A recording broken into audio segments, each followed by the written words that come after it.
Assalamualaikum warahmatullahi wabarakatuh. Sahabat Our Hijrah dimanapun antum berada, kali ini kita bertemu kembali kepada pembahasan tentang puasa Ramadan. Sahabat Our Hijrah dimanapun antum berada, sebelum kita lanjutkan pembahasan kita, jangan lupa klik tombol subscribe dan hidupin loncengnya. Jikalau ini bermanfaat, silakan bagikan ke teman-teman atau saudara-saudara kita yang lain. Mudah-mudahan apa yang teman-teman bagikan semua akan menjadi amal jariah dan kita akan berkumpul di surganya Allah Subhanahu wa ta'ala. Teman-teman Our Hijrah dimanapun antum berada, di dalam mempelajari cara puasa ada beberapa hal yang harus dan yang terpenting kita hadirkan terlebih dahulu sebelum membahas permasalahan di seputar puasa. Yang pertama yang harus kita bahas adalah definisi puasa. Yang kedua adalah hal-hal yang membatalkan puasa. Yang ketiga adalah orang yang boleh untuk tidak berpuasa. Dan yang keempat adalah niat dalam puasa. Yang keempat ini sudah kita bahas di video kita yang telah lalu. Jikalau teman-teman ingin melihatnya, silakan lihat di pojok kanan atas ya. Teman-teman Our Hijrah dimanapun antum berada, kita memasuki tentang definisi puasa. Puasa menurut bahasa adalah menahan diri dari sesuatu, baik dari makanan ataupun berbicara. Orang menahan diri untuk tidak berbicara juga disebut puasa. Adapun puasa menurut agama adalah menahan diri dari hal-hal yang membatalkan, mulai dari terbitnya fajar hingga terbenamnya matahari. Yaitu masuk waktu maghrib. Adapun hal-hal yang membatalkan puasa itu ada 9 perkara. Yang pertama adalah memasukkan sesuatu ke dalam salah satu 5 lubang. Yang pertama lubang mulut, kemudian lubang hidung, kemudian lubang telinga, kemudian jalan depan, artinya lubang kemaluan. Yang kelima lubang jalan belakang, artinya lubang dubur. Kemudian yang membatalkan yang kedua adalah muntah dengan sengaja. Yang ketiga adalah bersenggama. Yang keempat mengeluarkan mani dengan sengaja. Yang kelima adalah haid. Yang keenam adalah wiladah, artinya melahirkan. Yang ketujuh nifas ya. Nifas artinya keluar darah setelah melahirkan. Yang kedelapan itu adalah gila. Yang kesembilan murtad. Sahabat Our Hijrah dimanapun antum berada, kita bahas hal yang membatalkan puasa. Yang pertama adalah memasukkan sesuatu ke dalam salah satu 5 lubang. Yang pertama yaitu lubang mulut. Baik, lubang mulut ini jikalau kita bahas, maka dia memiliki 4 hukum ya, Yang pertama, hukum memasukkan sesuatu di dalam lubang mulut itu dihukumi sebagai membatalkan puasa. Kenapa bisa membatalkan puasa? Karena memasukkan sesuatu dengan sengaja kemudian menelannya. Maka ini sudah tentu pasti bisa membatalkan puasa. Contoh, kita makan dengan sengaja kemudian menelannya. Ini membatalkan puasa. Beda halnya kalau kita lupa. Kalau kita lupa, maka itu merupakan rezeki bagi orang yang berpuasa. Tidak perlu kita membatalkan karena alasannya kita lupa. Kemudian yang perlu kita garis bawahi atau yang perlu kita catat yaitu masalah ludah. Di dalam masalah ini, hal yang perlu kita perhatikan yaitu masalah ludah. Ludah itu ya, jika kita telan tidak membatalkan puasa kita dengan syarat. Yang pertama, ludahnya adalah ludah kita sendiri. Yang kedua, ludah kita tidak bercampur dengan sesuatu yang lainnya. Yang ketiga, ludah masih berada di tempatnya, yaitu di mulut. Maka sahabat Our Hijrah dimanapun antum berada, maka di saat syarat-syarat di atas terpenuhi, maka jika ludah itu ditelan tidak membatalkan puasa. Bahkan jika seandainya ada orang yang mengumpulkan ludahnya, kemudian ludah itu dia telan, maka itu juga tidak membatalkan puasa. Akan tetapi sahabat Our Hijrah dimanapun antum berada, menelan ludah akan membatalkan puasa apabila sudah salah satu di antara 3 syarat tadi tidak terpenuhi. Seperti karena dia menelan ludahnya orang lain misalkan. Contoh, seorang suami menelan ludahnya istri, itu membatalkan puasa. Kemudian tercampurnya ludah dengan sesuatu. Contoh, misalkan permen. Kita makan, kemudian kita telan ludahnya, maka ini membatalkan puasa.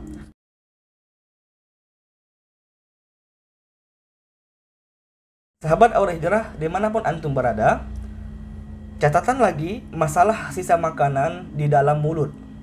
Sisa makanan di dalam mulut maka ada 2 macam. Yang pertama, jika sisa makanan di mulut kemudian bercampur dengan ludah dengan sendirinya dan susah untuk dipisahkan, maka jika ditelan, ini tidak membatalkan puasa.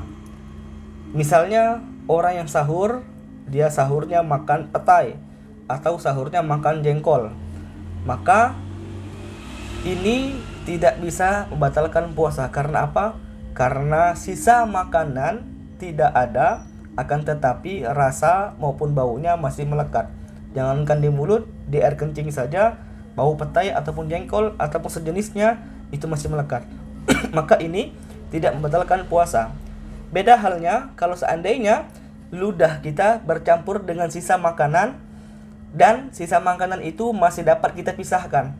Ternyata sisa makanan di mulut itu kita telan, maka ini membatalkan puasa. Yang kedua, apabila sisa makanan kemudian kita kunyah-kunyah sedikit, ya, hingga dia bercampur dengan mulut dan kita telan, ini juga sama dapat membatalkan puasa. Sisa makanan tidak akan membatalkan puasa apabila dia sudah tidak bisa dipisahkan lagi daripada liur. Hukum yang kedua, memasukkan sesuatu ke dalam mulut adalah makruh, dilarang, ya. Maksudnya dilarang untuk dikerjakan, tetapi bila dikerjakan dia tidak mendapatkan dosa. Sebagai contoh, ketika ada seseorang yang sedang berpuasa, kemudian dia dengan sengaja memasukkan permen ke dalam mulutnya sambil dimain-main, walaupun dia tidak ditelan, ya. Maka ketika dia memasukkan permen ke dalam mulutnya, ini dihukumi makruh. Nah, ya, dia tidak membatalkan puasa. Ingat, syarat membatalkan puasa adalah dia menelan sesuatu ke dalam mulutnya dengan sengaja. Dia bermain-main, ini dihukumi makruh. Tetapi apabila tertelan, walaupun dia tidak sengaja, maka tetap dihukumi batal puasanya. Karena apa? Karena dia melakukan sesuatu itu bukan dianjurkan daripada Nabi Muhammad SAW, tapi hanya sekedar main-main. Ini tetap membatalkan puasa jikalau tertelan walaupun tidak disengaja.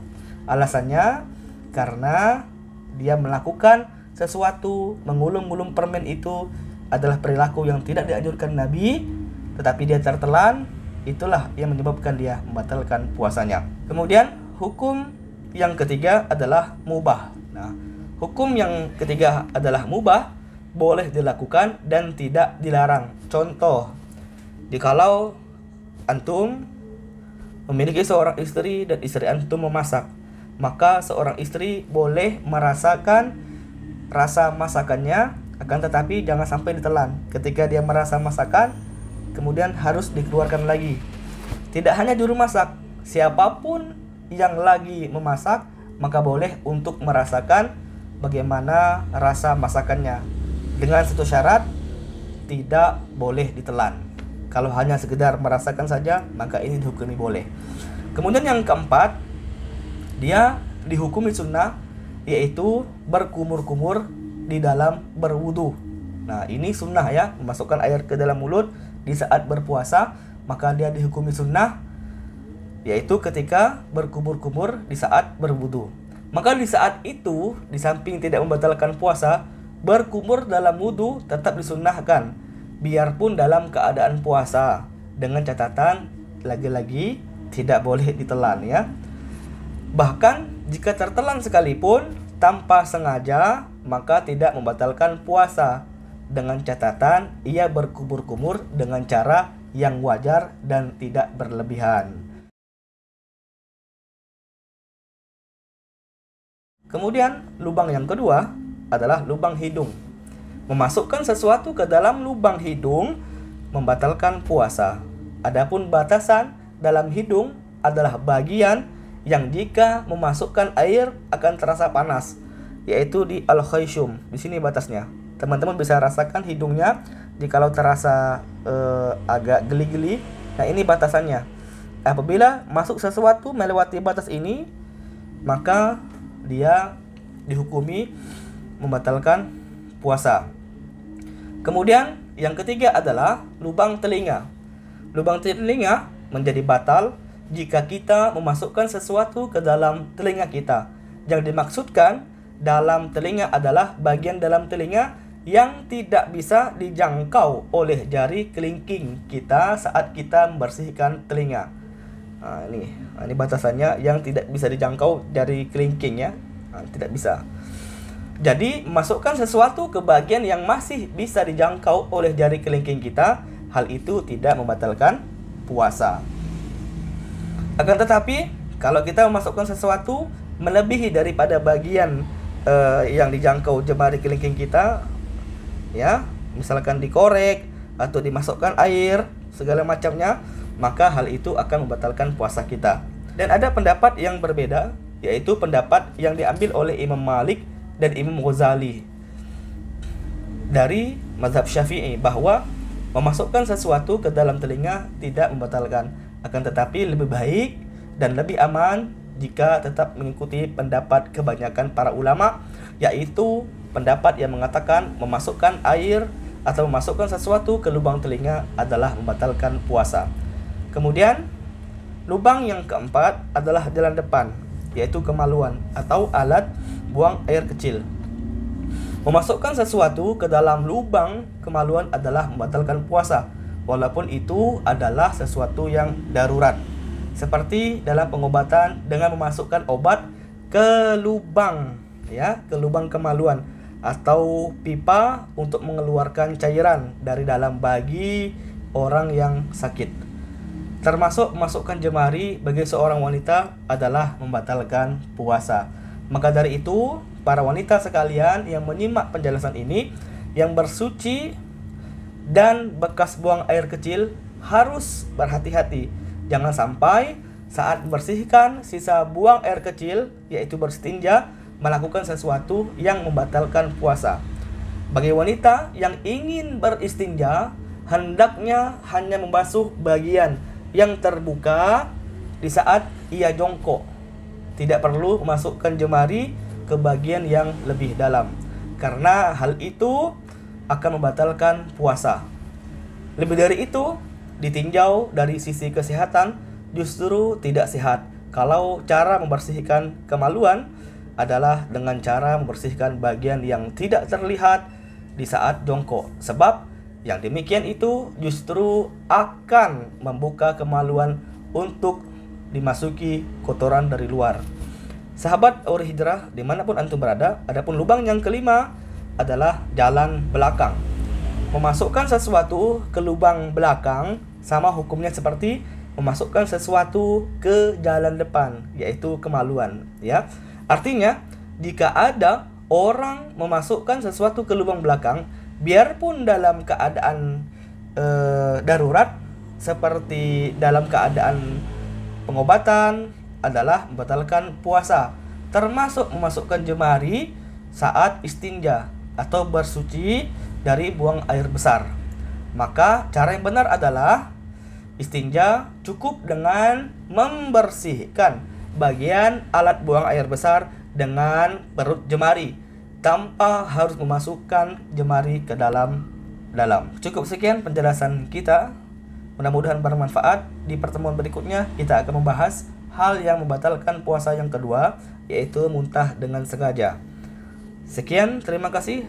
Assalamualaikum warahmatullahi wabarakatuh.